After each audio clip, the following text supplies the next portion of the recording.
All right. And Ready? they are here. Let's do it.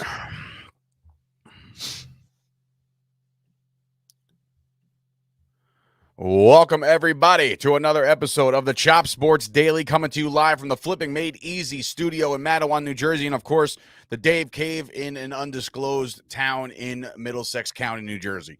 It is Sturch. It is Gooch. It is a feel-good football Friday. We got a lot to talk about as far as football is concerned. We got the entire Week 10 slate. We got that abysmal showing by the Baltimore Ravens last night. I don't know what the hell happened there. We'll get into it when we get into it, but it starts off with the news that broke, and we already discussed off air, Gooch, yesterday. We got to do something when these things break, because we literally just picked, like, the first text I got was from my brother, and he was like, well, you guys are both wrong. And I was like, yeah, I know. Like, like OBJ is not a Packer. In fact, It's funny how I waited like 3 days to release the Packers polls because I wanted to hear about the OBJ news. And then they said, okay, he's not going to sign until Monday. Right. Because he wants to see what happens this weekend. So I was like, fuck it, I'll put it out. It's all about wanting OBJ. And now I just feel like a dirty $2 whore because I hate OBJ. And now for the past 2 days. Now you can get back to doing what the rest of the world does, and that's hate OBJ. Yeah, but now there's a full podcast about me saying how I would take him in Green Bay. And there's posts out on Twitter. So now it's just etched in my fanhood for forever now. I gotta live down the fact that I was on board with OBJ becoming a Packer. Well, I will say this. Shame on me. Is this graphic accurate as far as what number he's going to choose? Well, there is a 13 on the Rams, and I did do some research on this. So before I made it, there's obviously these are all mock-ups. So there was a few with 13, a few with 3. The guy that's number 13 changed his number to 13 this season. I can't imagine them being like, you know what, we're going to give you a 3rd jersey number. And Odell wore 3 in college, so I think 3 is the way to go for Odell. I still find it completely disrespectful to Kurt Warner that anybody would take 13 after he retired. You know what I mean? Like that guy brought you countless Super Bowls. He brought you the greatest show on turf. Like that's a number you just shouldn't mess with. So I was unaware of the fact that there was a 13 already, and I was just hoping that Odell Beckham Jr. did the right thing. And it was like, don't take 13, take whatever college number he wore, blah, blah, blah. You know what I mean? Like, I don't know that Kurt Warner played on 3 teams, and I think he played on the Cardinals as long as he played on the Rams. He did. I don't know that he's necessarily a jersey retired guy because of the cup of coffee he was there for. So I don't agree with you on that regard. And eventually you're going to run out of numbers if they retire all these numbers. No, I understand that. But when you bring a title to a city that has never had one, before he got there, I don't know. Maybe it's just and by city, do you mean St. Louis? Because they don't even play in that city anymore. So a franchise. Man. Yeah, Listen, I'm bro, all over that. I'm just trying to talk down to OBJ's bitch ass, who is now officially chasing the ring. You saw the photo that Von Miller, shout out to Von Miller. I'm Von Miller, by the way, taking a screenshot of his conversation. Also, shout out to Jarvis Landry saying, see you in the Super Bowl. Easy. You play on the Browns, bro. That's not happening. Yeah. You're like 4-5. Peoples Jones is going to really, take the world by storm. And you know what? I hope I eat my words, because I picked him up in another league because I might need him down the road.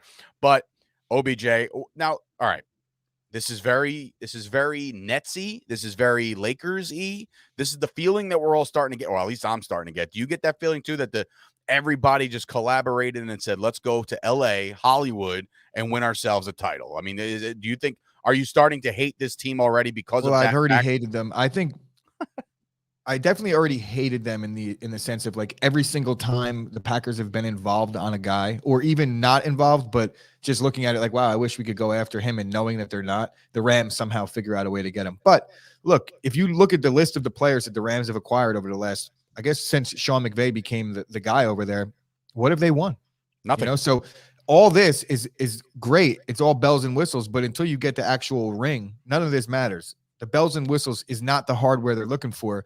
I understand that now they're probably the favorite, but does Odell Beckham Jr. really make them the favorite? I would say that they were the favorite because of the Von Miller signing. I think Odell, what they really got now, Odell, to run my words back a little bit, obviously the Packers have a greater need for a guy like Odell than the Rams do. So for me to sit here and say that, oh, he's going to be the number 4 on the Rams, I firmly believe that, because they have Robert Woods, they have Kupp, and Van Jefferson. They like to get him involved deep. I'm not sure that Odell really has a role there. They cut Deshaun Jackson because he asked for his release because he was not happy with the role he had there. I don't see Odell going in there and getting 3, 4, 5 targets a game, even not even that. Honestly, how are they going to? Do you think it's an attention drawing thing, like more like a decoy type scenario? Honestly, Like it's a when money Beckham's thing. on the field, you have to do something. You have to account for him. He could earn up to $4 million this season with the Rams. I think he got paid $750,000 signing bonus, $500K for the signing, but there's team laden incentives. So it's not even based on his performance. It's based on how the team does. So he got a really good contract. He went for the money. And look, we talked about it yesterday, how the Packers made a veiled attempt where they really weren't all in on Odell and they did it just to appease the fan base. I'm not quite sure about that. I think the Packers just went into it like, look, we're going to be involved on this because we have to try to improve the roster, but we won't go any further. We're not going to go kiss Odell's ass. And the way Odell talked after, he was like, the Rams really showed me that they wanted me. And it's like, bro, relax. You just left Cleveland. They didn't even want you.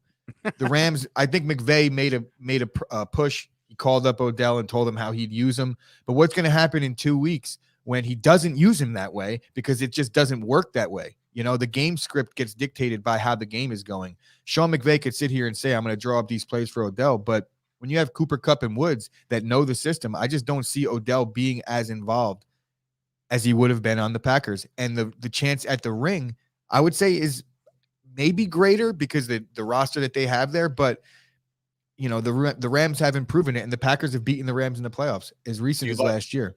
Do you like this comparison from our boy Scott Simmons, who brings it on? OBJ to the Rams will be Antonio Brown to the Bucs. Like very similar roles. Like you do see flashes of good and flashes of Antonio Brown still being able to do what he does. You know what I mean? Look, but Antonio Brown. And I think Brown's way better than Beckham. If you look back at the Antonio Brown is 10 times the player OBJ was. And I'm not saying that lightly. Was in the time. Look, Antonio Brown is not as good as he used to be, but Antonio Brown's numbers were on par with Jerry Rice for his first 8 seasons. Look at it. Right. He's missed 30 games over the last 2 years, I think 3 years, and he still leads the NFL in touchdowns since he got into the league. So Antonio Brown's got some gaudy stats when you look at his career numbers up to this point. Not even close. And honestly, when you look at Odell Beckham Jr., he can't stay on the field. So what's going to happen in 2 weeks when he can't even play? We'll see. I'm pissed off. If you can't tell, I'm bitter. Yeah, no, you know what? I found myself hard to get any words in on that. So they have a slightly older, worse version of Van Jefferson to take Van Jefferson's spot. I don't even think he takes Van Jefferson's spot. And I think this is a big thing. I think for him, for his sake, is this chasing the ring? Yeah, I want to say yes, because look, the world has went over to Hollywood and they want to be over there. But if he wanted to continue his legacy and show people his worth, he probably should have went to Green Bay, to be honest with you. Honestly, I feel like I'm going to talk shit about LeBron here because I feel like LeBron had something to do with him going to LA. Now they could go out to dinner. Aw, that's so be cute. Friends. Free Odell that got started by LeBron. That's just wow.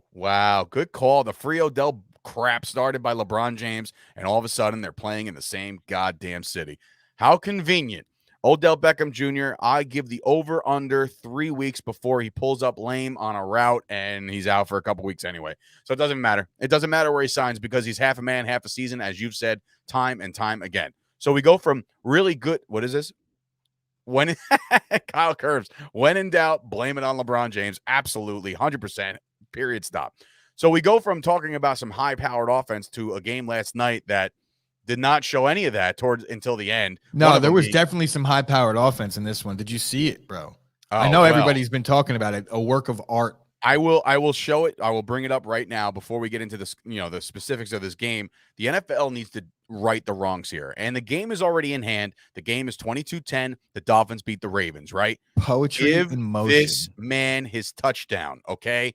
Do the right thing, NFL. If you're watching this on the screen right now, give this man his touchdown. Yes, was he not an eligible receiver? Sure. By rule, is he allowed to touch the ball? No. But look, it was like a pick.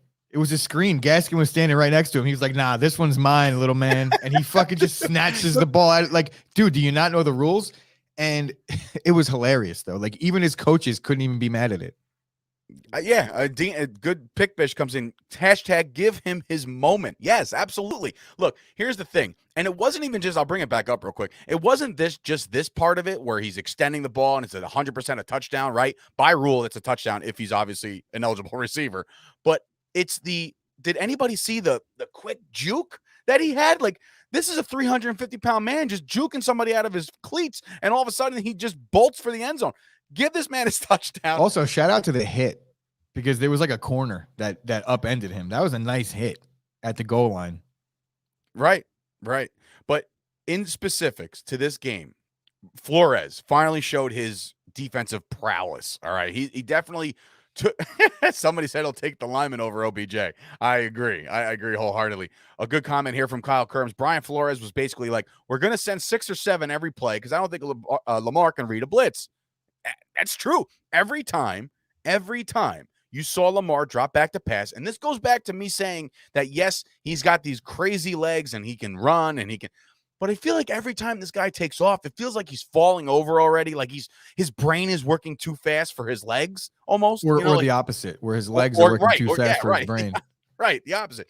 But yesterday, there was plenty of times where he dropped back to pass, and there was guys in his face within nanoseconds, right? So shout out to the guys that are, penetrating these A, B, and C gaps right up the middle, right? Just right well, up bro, they were sending corners all night long. It was a corner blitz, a safety blitz. They were sending one guy from the secondary, it seemed like, on almost every single play.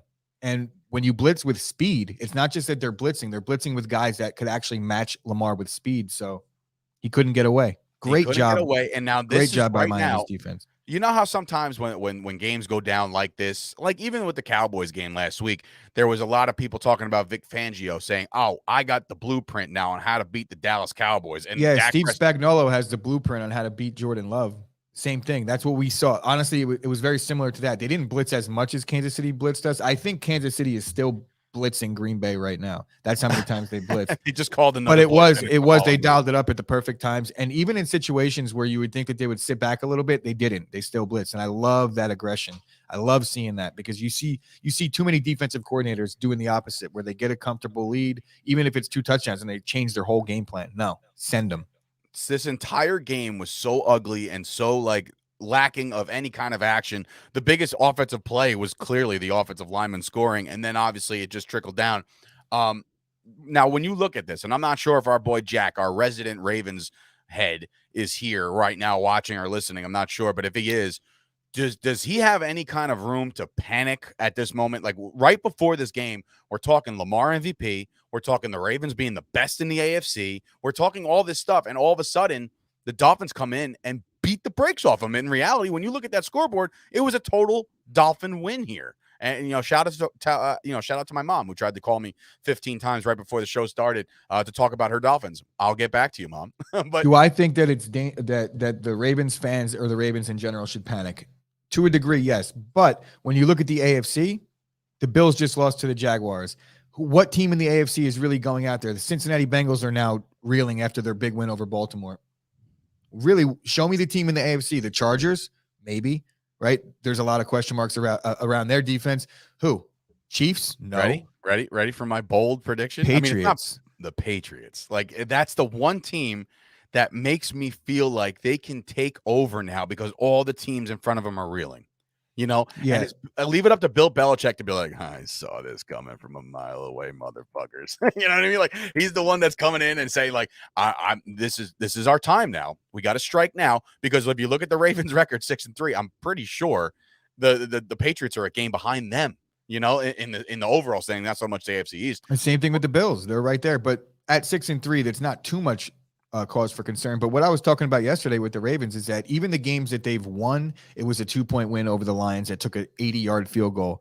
Then the Colts game where they were down 18 with 3 minutes to go in the third. So they've gotten beaten up a few times this year where they managed to win late. And it almost happened last night too, to be honest. There was a part of me that thought they were going to get that 3 and out, but got to give your credit to Tua, man. I know that I'm not really a big fan of Tua, but the way he came in yesterday, look, bro, he came in the second half, 160 yards, and that big fourth down or third down conversion, where maybe it wasn't even third down, but that broken play at the end of the game, that was a great call. I don't know who the offensive coordinator is on Miami, but look, when you're playing with nothing to lose, you could do things like that.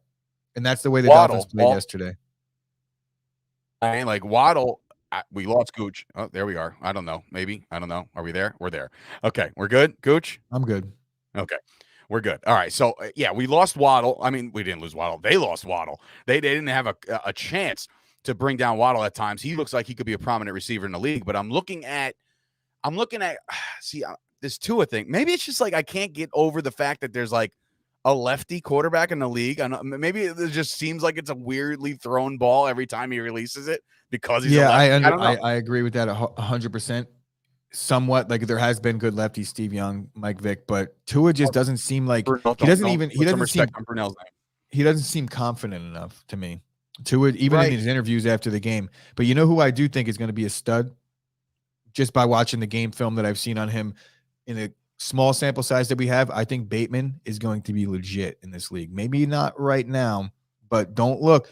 Bateman, he makes catches in traffic, all contested. Did you see the one-hander that he had? Yeah, I did. Yeah, this kid's going to be special. Maybe not right now, but soon enough, Rashad Bateman's going to be a legit. So the AFC obviously wide open. A lot of teams at the top, and a lot of teams are kind of struggling right now, and a lot of teams are going to take advantage of these teams struggling. So it's interesting to see how this plays out with the rest of the NFL slate, which we'll get into. First and foremost, I mean, shout out to me for doing my due diligence.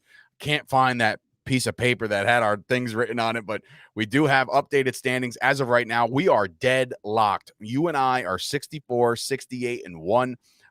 That's incredible to me to think about the weeks that you've had and the weeks that I've had. 2 out of the last 3 weeks, you've had some struggling weeks. You picked up a nice week last week, bro, 2 weeks ago. Sorry. I have 2 weeks where I'm completely shit, where I had 3 wins, and the rest of the weeks I've been above 500, except for maybe week 1 where I did bad. We're like average. I don't know what happened. I said it to you the other day. I was like, that was the worst Sunday that I've had in my entire life across the board. True. I lost every bet. The Packers lost. It was just a shitty day for me individually. We will get into a couple games, then we'll take our break, but we'll start obviously with those Green Bay Packers who, as of right now, when you're listening to this and you're watching it live on Friday afternoon or Friday morning, technically Aaron Rodgers still on COVID protocol. So right now, technically it's Jordan Love versus the return of Russell Wilson. Aaron Rodgers is probably the only quarterback, him, Tom Brady, a couple of these vets that probably don't need like a full week of reps to get going. We've said this already this week. The Packers are home in this one, so the Seattle Seahawks are going to Lambeau Field. I'm interested to see if the move is made. No practice, no problem. How do you feel like? Do you think Aaron Rodgers is under center on Sunday first before you pick the game and then pick the game right after that? With, you know what? I don't want to give you 2 scenarios because it's not fair. I mean, we got to pick the game. Rodgers is going to play. Oh, okay. So you're confident Rodgers plays.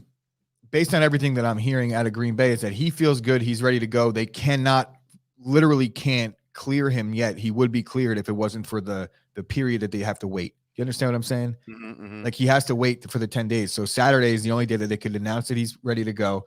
I think that that's a foregone conclusion at this point. Now, I have a question. Maybe if Kyle's still with us, do you think that point spread is going to move up a little bit if the Packers do, in fact, announce that Rodgers is playing? Obviously, right now it's up in the air, but Saturday night comes around and they say Rodgers is playing. I could fully expect this to go up at least 2 points, right? Yeah. I mean, Packers at home against the Seattle team that even when Russ was here, they really weren't playing well. Their defense, he's fading Green Bay. Well, that doesn't matter to me. He was so high on the Packers last week with Jordan Love, and they ended up covering. So this week, he could fade him all he wants. 8-1 against the spread. We talk about it. You land on black 8 times. Eventually, it's going to land on red. But I'll take a 2-point win. All right. So are we picking? Obviously, I'm picking the Packers. The Seahawks get Chris Carson back. They get Russell Wilson back, but they don't get any help on defense, and that's where they've been struggling. They blitz a lot. I don't think they're going to blitz Rodgers the way they've been blitzing everybody else, and if they do, they're going to pay for it. A.J. Dillon, Aaron Jones, fade the Packers all you want. I'm riding with my boys, baby. Yeah, I'm also sticking with you on this one. I think Aaron Rodgers goes, and when he does go, he's gonna play with a little bit of that angry Aaron Rodgers, where you don't want like, hey NFL, dear NFL, this is for effing with me right now. I'm gonna hang 40 on the Seattle Seahawks. Now look, you mentioned Chris Carson coming back. That is not confirmed yet. He's got to practice a little bit. He's still on the IR as of right now. But Russell Wilson coming back, that's going to happen. That obviously helps out guys like DK Metcalf, Tyler Lockett, and the entire offense. They probably will give him a game. All right. I don't see 40 points out of the Packers. I don't. But like what I do see is probably the Packers scoring probably 30 and Seattle maybe 20. So the Packers have been fairly dominant over Seattle at Lambeau of late. And we want the ball because we're going to score, right? The age old highlight. But anyway, Kyle says fade the pack, hashtag fade the pack. But he does think that if Rodgers plays, the line moves all the way to 6, almost a touchdown. So that's interesting. So if you do want to bet the pack, I would bet them tonight. Yeah, you get him at the low number now if you want to bet the Packers. And Gooch is our resident Packer guy. He hosts the Packers Pulse, which episode 2 is now available, featuring all his love and desire for OBJ. So you can go check that out. But he also is, in the know. He's in Packers Nation. Or no, what is it? Go Pack Go. I don't even know the hashtag for the Packers. But anyway, we're both taking the Packers. Moving on to another game that obviously I have super duper interest in, and that is the Dallas Cowboys taking on the Atlanta Falcons. Now the Falcons coming off, they're feeling themselves a little bit. They get the big win over the Saints. The Cowboys are coming off probably their worst game of the season, and I'm not saying probably, it was their worst game of the season. The spread to me is way too high. Like, it's way too high. The Dallas Cowboys were favored by 10 last week and lost and got blown out, like completely blown out. I don't like this line. I do like this game. Also, I think the Falcons' record is wrong.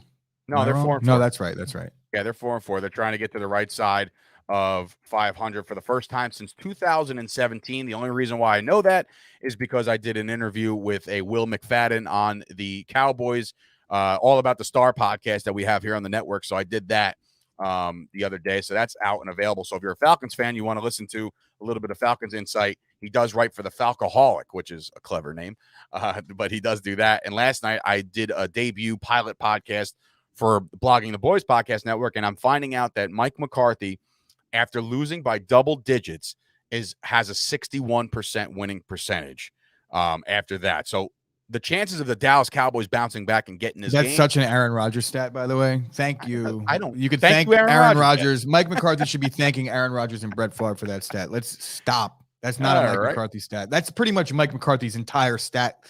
Everything that he has that's good is thank you to Aaron Rodgers. And not only that, ready for this? Not only that, and this is a testament to Aaron Rodgers, is that in that stat, in the 61% winning percentage that he has, he's won 61% of the games the following time, right? 32, I believe it was 32% of those games he won by double digits the following week, meaning you had an angry Aaron Rodgers lighting up. And not to mention, like, all the losses probably came with Matt Flynn and Seneca Wallace, Scott Tolzien when Rodgers was hurt. So like the after the double digit loss the following week, he didn't even have Rodgers. So the 35% or 30% of the games that he took to Ellen, like if he had Rodgers in those games, his numbers would be like 80% after a double digit loss. All right. But with that being said, I'll pick the game for myself here. You're never going to find me picking again. Like, the Cowboys should win this game. The numbers, it does scare me a little bit after last week, but the Cowboys have that offense that could potentially put up the big numbers. And the only reason why this number might get covered is potentially a backdoor cover at the end of the game. Give me the Cowboys in this game and giving them to score 30 plus. So the Falcons stink still. They got nobody to throw the ball to. Matt Ryan it's like depressing him watching him play football. I can't figure out how he's still they're 4-4 after their bad start, but it's partially their schedule. The Falcons haven't beaten anybody good. I said this about Denver last week, and they ended up pasting Dallas. So I'm going to say it again, and hopefully I mush you, even though I don't believe in that. I'm going to go with Dallas because Atlanta hasn't beaten anybody good yet until hopefully next week. I like it. So you have the local game next? No, you don't. So we'll finish up the slate for the after. Obviously we covered our teams. We covered some of the teams that are close to our hearts. Let's take a little break. When we come back, we got the rest of the picks for NFL week number 10. Bro, have you seen me moving around? I'm looking for my charger, and it's a good time for the break because I'm on like 1%. So go to break. Let's go to break. You know, myself and Gooch are both getting a little older. One of the first things to go is your vision. Thank goodness for our hookup over at Absolute Eyewear in Woodbridge, New Jersey, right on Main Street next to the train station. They have glasses for all ages, all budgets. They have safety glasses, sports glasses. They are a full-service powerhouse offering eye exams and even free lenses for the kids.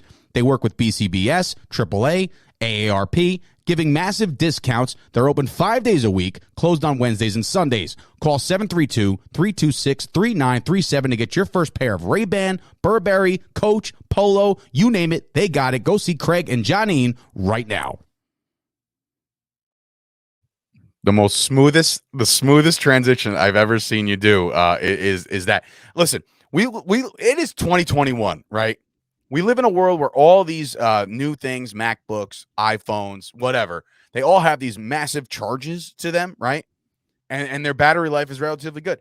How do you live in a world right now, Gooch, where you let things drain to the end? I have panic attacks when my shit goes into the yellow, like the yellow where they're like, okay, you're almost dead. Bro, I live on the edge with my chargers. Clearly, because I can't do it. There's no way. There's my no phone. way. My phone's on like 6% right now. See, that makes me panic. Like my phone dies and I'm a mess. So anyway, our next game on the slate is another very big spread, justifiably so. I think this game's in the desert. The Cardinals coming in with a nice 8-1 record. It was no Kyler, no Hopkins, no problem last week.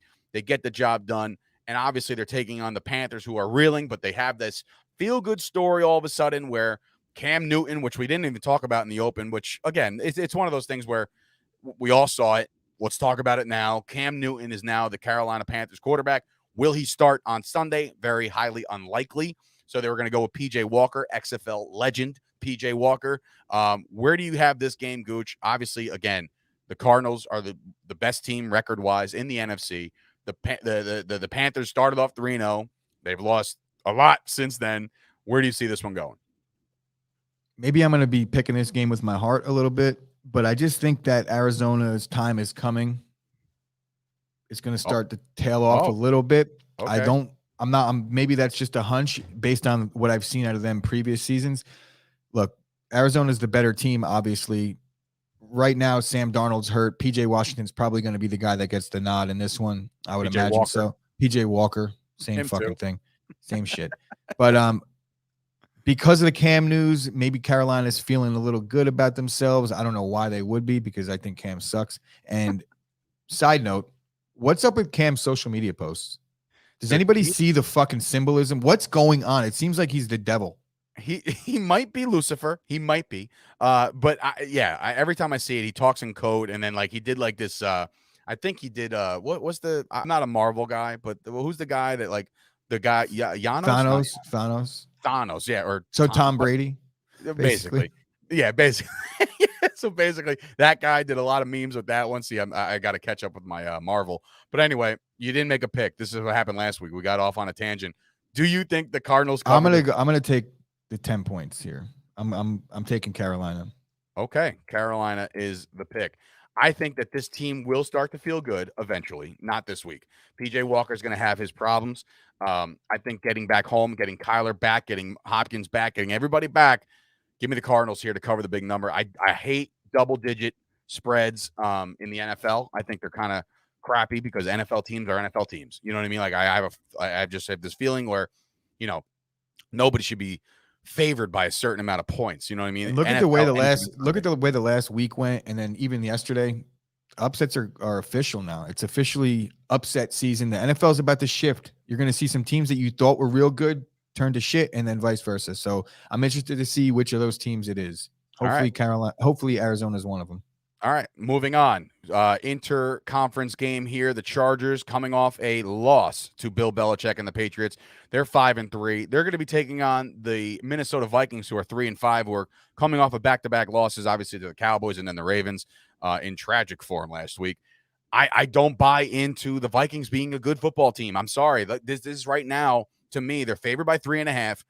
I'm taking the Chargers here without question, because I just feel like this is the kind of game that they get right, that Justin Herbert has one of those big games.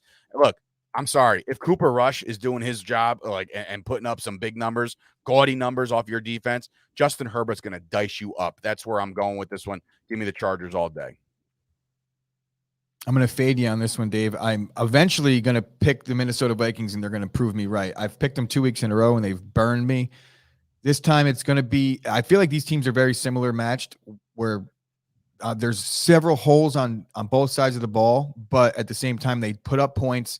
I think it's going to be a shootout, and eventually, like I said, Minnesota's got to get one of these late games where they're tied up or they're close. They lost to Cooper Rush, then they lost to who they get beat by Baltimore last week. Mark Jackson. It's time for Minnesota to right the ship.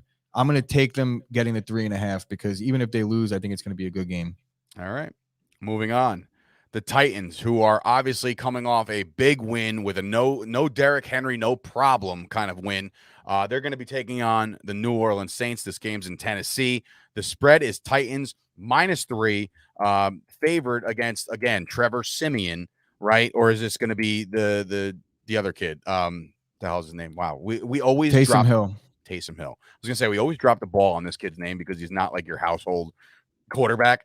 But I'm not sure of this situation. I do know that Kamara might not play in this game. He has not practiced all week. So that has to be a factor. The Titans showed up last week. They're playing for Vrabel. They're 6-2. They're one of the teams that we didn't even mention in the AFC when we were talking about the upper echelon teams in the AFC, a couple minutes ago. Where do you got this one, Gooch? In Tennessee against. I'm not picking against the Titans right now with how physical that defense is playing. Everybody looks at the Titans like, wow, their defense isn't good. It wasn't good, but the last couple weeks, more specifically the last 6 quarters, that defense is playing real good. They completely embarrassed the Rams. Now the Rams have Odell, so they're good, obviously. But that Rams offense got stifled from the gate against this Tennessee defense. When the defense is playing that well going into the second half of the season, it's going to be hard for me to pick against them. I understand that they lost Derrick Henry and that was part of their identity, but at the same time, look, that offense is clicking still. They played well last week. I think it's feeding off their defense at this point. They blitz a lot. Mike Vrabel just has them playing tough. He's a good coach when it comes to game management, all that. Interesting matchup with Vrabel against Peyton. I think that's the best matchup we have all week. But for the reasons you mentioned about the Saints with their quarterback question marks and then Kamara's injury situation, up and down defense, I think the Saints might have shot their load in the Tampa game, and now you're going to see the non-Jameis Winston team start to struggle a little bit. Yeah, that's where I'm at with this Saints team. I think that their quarterback play is really going to start showing its colors. If what the Titans did to a Matt Stafford last week in LA, I firmly believe that the Titans can do a lot even better than that at home. So give me the Titans -3. This one's an easy one to me. I think the Saints are going to finally start coming down to reality that they don't have their quarterback. You know what I mean? Like it's going to start to catch up. They have a nice little buffer right now. They're 5-3. So it's a nice buffer to have. But I think the rest of the year, whether it be Simeon or whether it be Hill, I don't care who it is. I think the Saints are going to struggle. The only reason why I think the Saints could have a decent season going forward is their defense shows up. That's really it. But give me the Titans all day. Also, the Titans are already 7-2. The Titans are already 7-2. Yeah, I didn't update the graphic. All right, so 7-2 Titans. So there might be 8-2. Let's see. A team that just beat the brakes off my beloved Dallas Cowboys get another. Nope, that can't be right. Is this right? What? The Broncos and the Eagles? Now you got me fucked up. No, I'm only thinking. I think it is right. Okay, yeah. I could have sworn they played 2 weeks ago, but that's wrong on my behalf. But the Broncos are staying in the NFC East when they're playing, and they get back home. They're feeling themselves. They just beat the brakes off of the Denver Broncos, and now they got a very, very piss poor Eagles team. There's the thumbs up there for the confirmation thumbs up that this team is playing this team. That's good. So the Broncos are favored -3 at home over this Philadelphia Eagles team. Gooch, bro, if I had to pick a team that you've picked more than any other team in the NFL this year, it's been the Philadelphia Eagles. Are you going to ride with them for the 10th week in a row? I don't feel like you've ever picked against them. I'm going to take the Eagles again. Yes, I think everybody's riding high on Denver because of their big win last week. I'll take Philly. Not going to bet it, but I'm going to take it here. And every time I do that, I fucking lose. So Denver's probably going to win, but I'll go with Philly getting the points. Okay, the way I see this game, and I know it's only November, right? Or the beginning of November, at least. And now we're not in the middle of November yet. But if the Eagles or any of these teams in the NFC East get to a 7th loss, the best they can finish is 10-7, and that means they would have to win out to win the NFC East. This is the death blow for the Philadelphia Eagles in 2021. The Broncos are feeling themselves. Tim Patrick, a little banged up. It's okay. Cortland Sutton, Jerry Jeudy, that running game. Give me the Broncos all day long. I feel like this number might be even a little low. I think the Broncos actually take this wholeheartedly. Like maybe a touchdown or more. Give me the Broncos. They're feeling themselves a little bit. I believe in a little thing called momentum. Give me the Broncos all day, which is so funny. As we talk, and you heard in pre when I was listening back to that week 8 picks, you're like, wow, it's so great to sound so confident and be so wrong. Yeah, listen to the Friday podcast on Monday if you really want to feel shitty about yourself. So, speaking of a shitty team, the Washington football team, oh boy, are hosting the Tampa Bay Bradyneers. The Bucs are coming to town. The Bucs are 9.5-point favorites on the road, ladies. Do you want to hear something funny? Here we go. Very, very funny. When we did the games and we were going through the entire schedule, week 1, week 2, week 3, I got to this game and I actually picked Washington to win. Well, no. That's not a hard, far-fetched idea because you and AJ in your preseason picks had the Washington football team winning 11 games. 12. So 12, that's right, 12 games. My God, just blow my head off on that one. They already can't. They could win out and do worse. They already can't win. So official is that your pick of 12 wins cannot physically happen. But does this win happen? Do they come close? Can Tyler Heineke pull within this number at the very least, or the Bucs just going to be the Bucs? Wait, Tampa Bay is coming off of a bye. Yes. And a loss. Not a good situation for the football team. This might be the easiest pick if you're still. I know the Chop Sports Survivor pool is over, but if you're in one and you have not used the Bucs yet, this is the biggest layup of all time. I will say though, the Bucs have been playing to their opponent's level, much like the Ravens do. Not today. Not on this day, my friends. This is going to be a Brady come-out party. So if you have any Bucs in your starting lineup, I'm talking Fournette, Evans, everybody. Gronk might even play. Like, just get all your Bucs in the lineup. The Washington football team had this highly touted defense going into this year, and it turns out they stink. So I'm not worried about the Washington football team. Sure as shit ain't worried about the spread. The Bucs are going to just beat the brakes off them. It's going to be quite ugly. Prop Beaver says Washington is going to the NFC Championship game. The Prop Beaver is AJ Bascone, and that is completely wrong. So, yeah, I'm sure. Let them get Fitz back. I heard that's a thing. That could be a thing come, like, December. Merry Christmas. Santa's coming home, and it might be Fitzpatrick. But anyway, moving on. The Pittsburgh Steelers have been playing very good football lately. After their slow start, they get back home, and they get to play the 0-8 Detroit Lions. Now, everybody, I don't know how many times I've picked the Lions to finally win a game or at least cover. It's been a long time. It's been 8 weeks worth of me saying, well, not so much 8, because even when they started playing tough, I'm like, you know what? Maybe this team's got something going here. Maybe they can cook, but they can't. They do sign Josh Reynolds as a new receiver for a new toy. Bro, imagine getting cut and being like, yo, all I got to do is clear waivers. I could go wherever I want. And then you fucking wake up the next day and you're like, fuck. Your agent texts you, he's like, Detroit claimed you, and you're like, fuck. Yeah, you know what the best part about that is? The best part about that is that he's reunited with Jared Goff. I was just gonna say that. It was probably Jared Goff who went up to the coach and said, Coach, listen, don't let him clear. This kid's a stud. Let's get him on this roster. It will bring us to the next level. So what you're saying is Jared Goff hates Josh Reynolds, and he's like, fuck him. I hate him so much, I'm bringing him here with me. Basically, I'm not going alone in this fight, you son of a bitch. I'm not going down with this shit by myself. So yes, Josh Reynolds is the new WR1 over there in Detroit. Gooch, how do you see this one playing out? The Steelers obviously playing good football as of late. The Steelers are playing better football of late, but with the 8.5-point spread at home, this is at home. I didn't make this graphic wrong, right? I feel like they're begging you to take Pittsburgh. So I'm going to fade that, and I'm going to take the Lions because I think 8.5 for a team that's playing the way Pittsburgh's been playing lately. They have some decent wins. Nah, man, not going to happen. This week, the Lions are 4-4 against the spread. So it's not like they suck completely. They have covered some point spreads. I'm going to go with Detroit because they fight hard and they bite kneecaps. They're biting kneecaps. 0-8, 8.5-point dogs on the road. I've been doing it for a long time. I've been trying to pull through for these Lions, but I think the Steelers might be too much for them.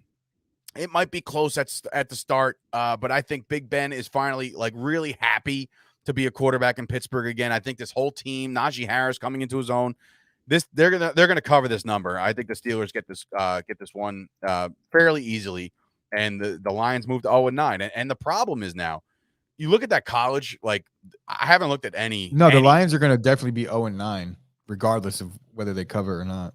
No, They're I'm just losing this saying game. 0-9 going into the fact that, like, I'm wondering if there's a quarterback that's jumping off the charts, and there's really not, apparently, in the NFL. So, like, they have Jared Goff. Are they sold with Jared Goff? Like, the sexy pick is going to be probably an offensive lineman next year in the draft. They got to protect this kid or maybe get the biggest playmaker. I don't know, but they got to do something, and they're probably going to win that sweepstakes of being the number one overall pick, unless the Jets keep falling. But the Jets get their legend back. Mike White is slated to start this game. It is a massive, massive number for this game to be in New York. The Jets are favored. Are dogs by 13 points. The Bills coming in, obviously playing good football, not the greatest football. Their records is who they are right now. Listen, man, I'll pick this game first. I was so excited to read that Mike White was back. And whatever injury he sustained against the Colts, I think it was something with his forearm, some kind of something.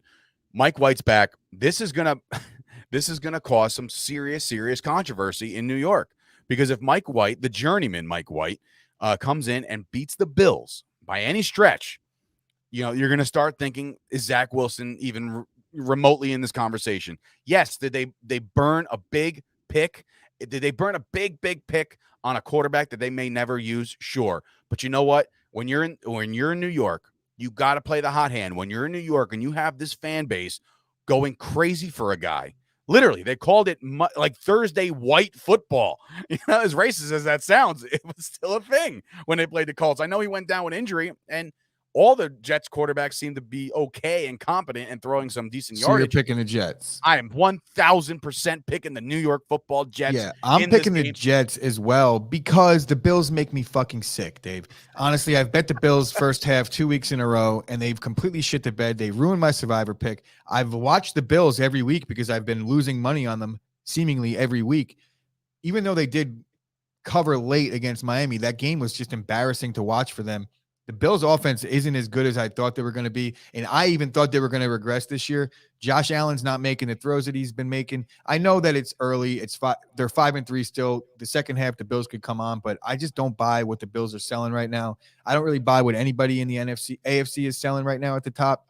So Jets, and in his head, he should have been the first overall pick. So Mike White is a stud in his own mind. All you really need is confidence and a little bit of ability in this league, and you could go places. I like Mike White. I like the fact that I have to eat my words on talking shit about him 3 weeks ago. Mike White is a stud.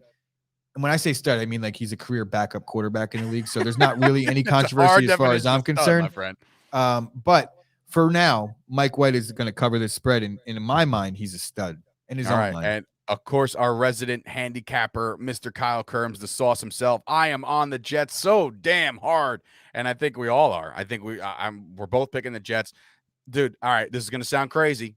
13-point dogs. Give me the Jets money line. The Jets win this game here. You're hearing it first. They're still the Jets, Dave. I don't give a shit. The Jets win this game outright. Go cash in. How can you cash in? Go on chopsportsmedia.com. Click on Jamie Foxx's pretty face. Go to BetMGM. Risk-free bet. If you're going to do a risk-free bet, why not have it be the New York Football Jets and really cash in? Because that money line's got to be like plus freaking, I don't even know what. It's got to be some serious good cash. Go do that. And if you lose, do not come back to me and say, I can't believe I listened to you. So we'll move on to the Jets are plus 500. Plus 500 to win. My goodness. Put that hundo on the Jets and cash in right now. So anyway, the Patriots, the hottest team. Don't do it. Yeah, don't put your mortgage on it or anything like that. Just put a little bit of fun money on it. Why not, man? Why not? Just take the 13 points and fucking call it a day, because the Jets ain't winning that game. All right. Well, anyway, going to the Patriots, who seem to be relatively the hottest team in the AFC right now, coming off a nice win on the road. They're going to be taking on the Browns, who again lost Odell Beckham. They played better without him. We all saw that. This one's a toss-up. This one's going to be tight. The Patriots are favored by 2 in Foxborough. Where are you going with this one, Gooch? I'm not picking against Bill right now, baby. I'm a fucking huge Patriots guy. You kidding me? I've been fucking riding the Patriots the last 2 decades. What's going to make me stop now? Mac Jones show is going to keep rolling. And honestly, Cleveland is reeling right now because they lost their star player. No, Cleveland sucks right now. I don't like Baker. I'm not going to pick them. Their defense is really good, and that could cause some problems. But for now, until I see otherwise, the Patriots play good football week in, week out. The Browns have been a little more inconsistent in terms of their play, even though the records are the same. I go with New England in this one at home. Yeah, I'm taking the home. What's up? Who would have thought that we would have the Patriots favored against the Browns ever, right? That's such a weird thing. I'm joking, obviously. It's crazy that people even think the Browns could ever sniff a win in New England. It's not going to happen. Yeah, I don't foresee that happening. I am riding with Mac Jones, the Mac Daddy himself. He's going to get this win. His swag is going to pick up a little bit. And don't look now. But if everything plays out the way I think it's going to play out, and the Jets get a win, and the Dolphins got their win, whatever, that's fine. AFC East, look out. The Patriots with a win and a Bills loss will be tied for first place after 10 weeks of football. Get me some of Bill Belichick. Have they played yet? The Bills and the Patriots? I don't know. We've picked so many. I don't think that they've played yet, and that would a be possibility that they still have 2 matchups left down the stretch in both cold weather games. Maybe we'll get snow in both of them. Yeah, that'd be nice. I can't wait for the first snow game, by the way. Can't. Oh, of course. I mean, I'm wait. looking outside now. It's just piss poor out there with rain, but like just give me a couple of degrees less and we're looking at some snow over here. I'm imagining that's answering my question. No, they have not played. Yeah. Bills still play New England twice. Wow. So, and not only that, they're going to play them twice, both in December. Here come the snow. So, we'll go to the Colts, who are coming off a big win over the legend that is Mike White and the rest of the quarterbacks on the Jets roster. They're coming off a win. The Jaguars, who have come off their biggest game of the season in that barn burner by beating the Buffalo Bills, and which made Gooch just a sick individual. Colts are big-time favorites here. Another 10-plus spread. They're favored by 10.5 in Indy. How do you feel like this one's going to play out? I got a weird feeling about this, but I'll let you go first. I think the Colts are a better team than their record says. They're in every fucking game. Even the Rams game, they almost won that one late. They're getting the Jaguars at a time where everyone thinks the Jaguars are seemingly like a competent football team. They're not. They still have Urban Meyer. They're still only fucking throwing the ball for like 120 yards a game. The Colts defense is really good against the run. They have stars all over the field on defense. Carson Wentz has been playing a little bit better. Honestly, the Tennessee game last week where the second half, he looked like shit, but he did light it up in the first half. I don't think that Carson Wentz is as bad. I think he's finally healthy a little bit.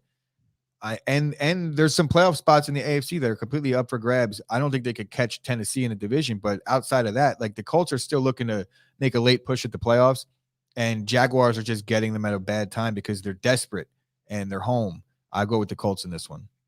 This is one of those big spreads where I feel like the Jags can run with them. I do. I after last week of shutting down Josh Allen and that entire Bills offense, the Colts offense is not the Bills offense. The Bills offense was built better.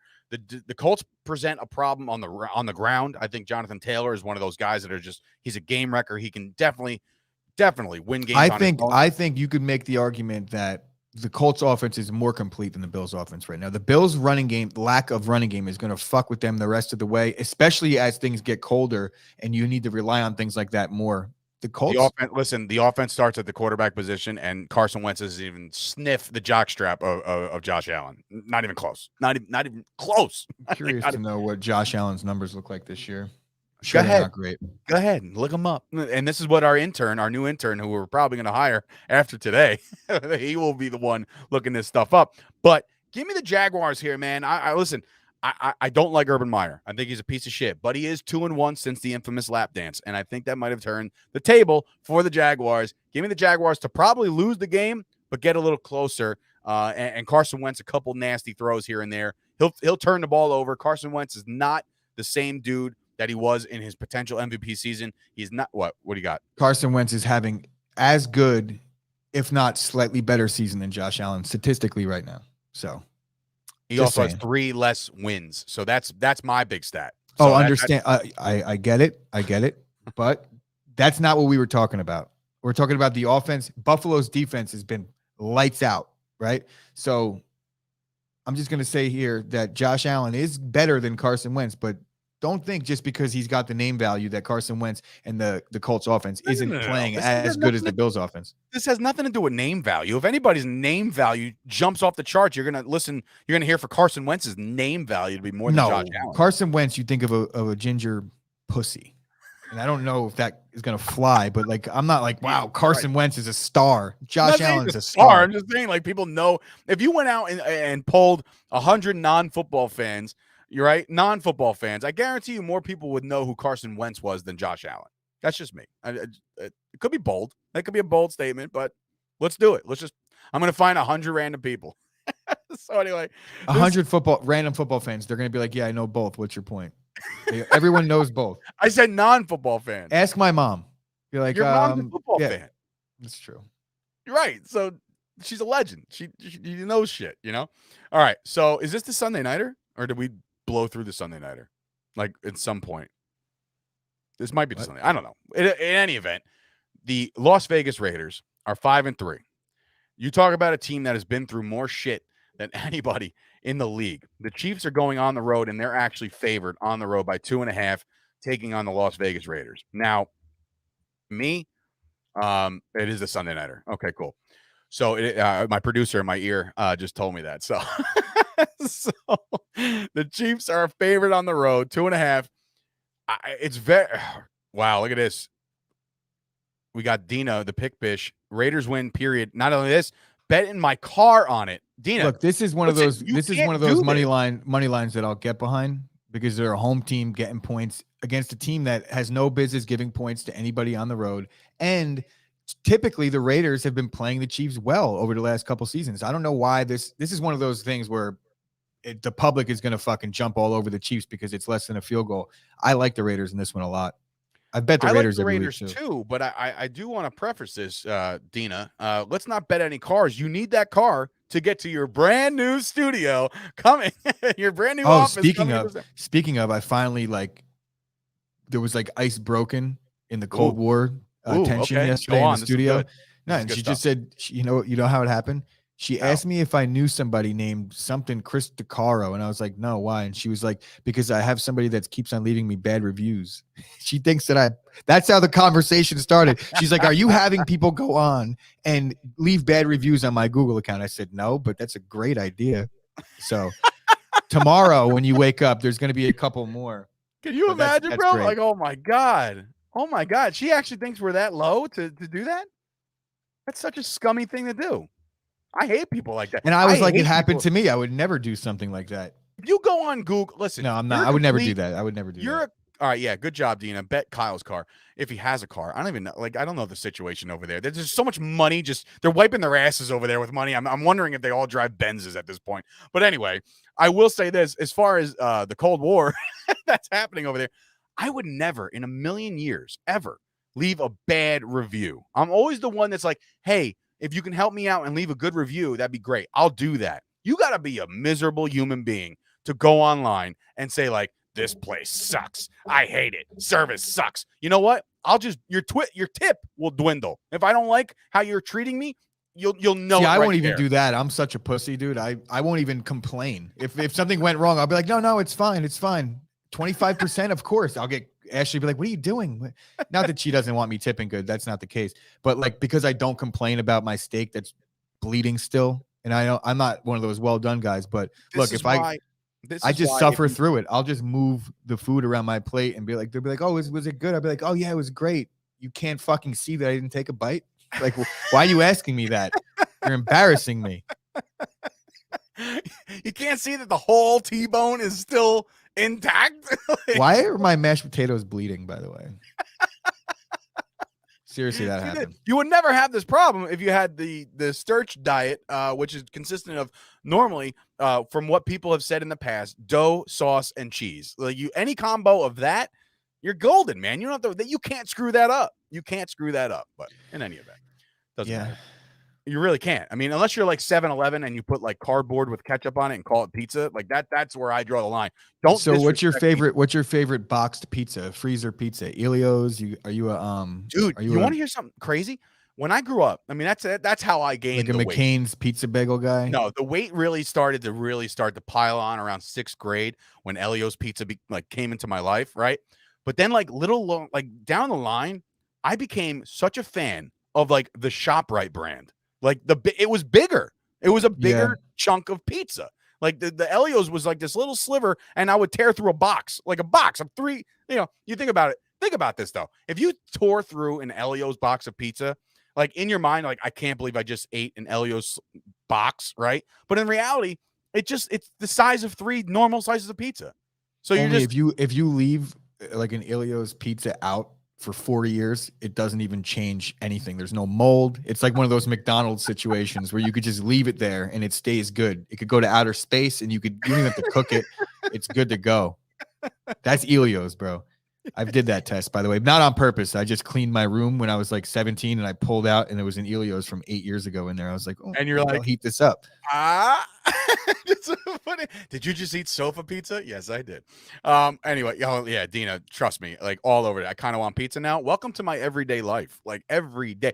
There was a point, and you'll know this actually. Now that you're moving on in December, you'll find out real quick that we've actually limited it since AJ left. When AJ was here, it was just like constant.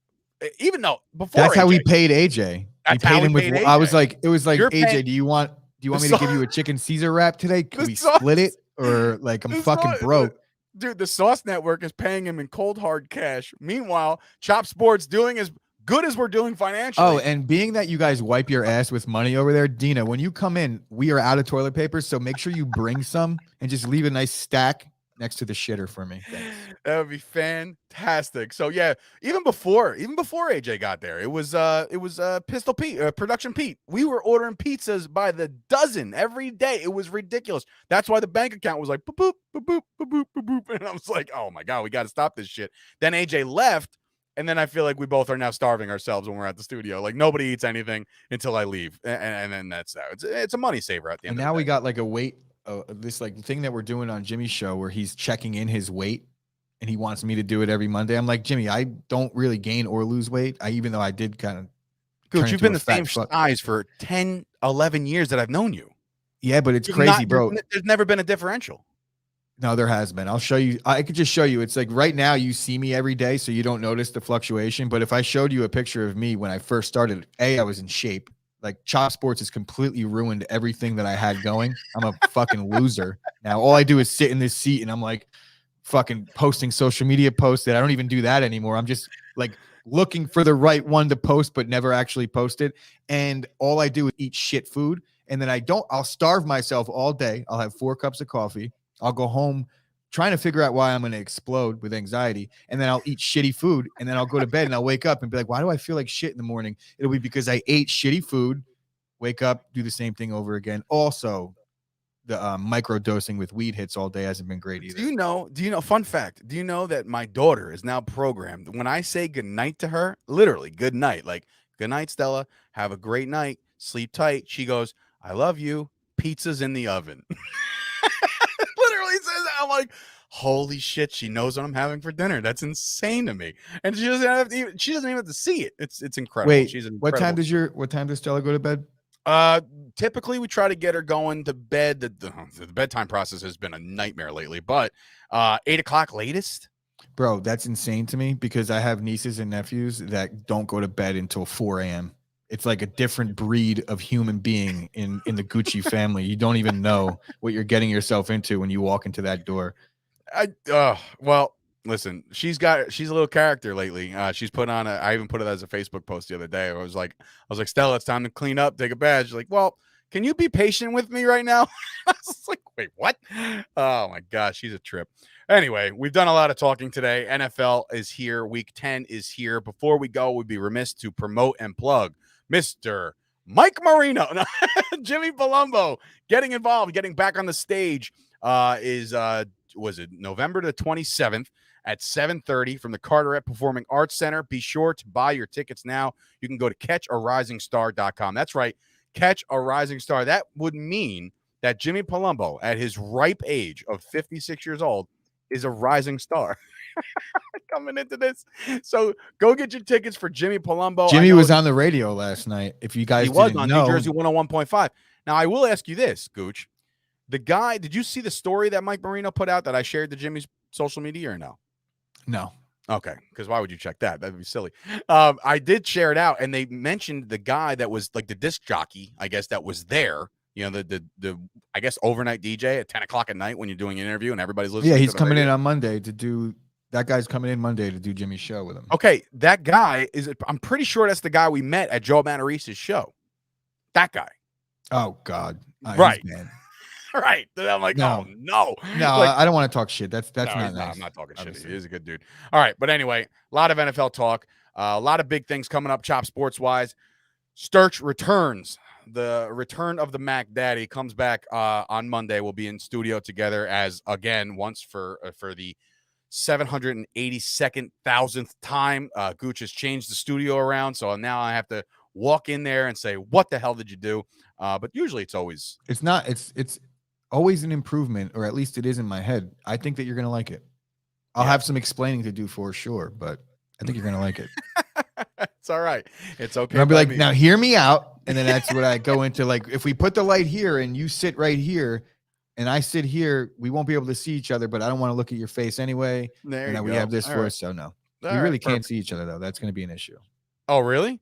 You know what we're gonna have to do? We're gonna have to like kind of go off to the side a little bit. You know what I mean? Anyway, we'll figure out. That's all schematics. That's aesthetics. That's everything that we're gonna get into. I'll be back at studio on Monday for at least one day until we realize we can't handle that shit, and I'll be back at the Dave Game on Tuesday. We'll figure it out. A lot of big things coming up. Good luck on your NFL bets. Good luck, on your NFL teams. Let's go Cowboys. Let's go for Gooch's sanity. Let's go Packers. And of course, the legend of Mike White. Let's go Jets. Where are the Giants at? They got a bye? Yeah, they do have a bye. All right. The Giants can't lose a game, Jimmy. So the Giants can't stink this week. The Giants are off. So for Sturch and Gooch, this has been another episode of the Chop Sports Daily. And of course, Dina chiming in, go Raiders. Yes, root for all your teams. Good luck, everybody. And we'll see you guys back here to listen back to Friday's show and see how wrong we really were about all these picks. Jimmy Palumbo back in studio on Monday. See you guys then. So, question for you, Dave: are you not rooting against the Packers yet? Because I'm definitely all in against the Cowboys right now. I am. See, here's the thing. Okay. I want a happy Chris Gucci at work because I feel like more will get done. I So want the therefore, one seed.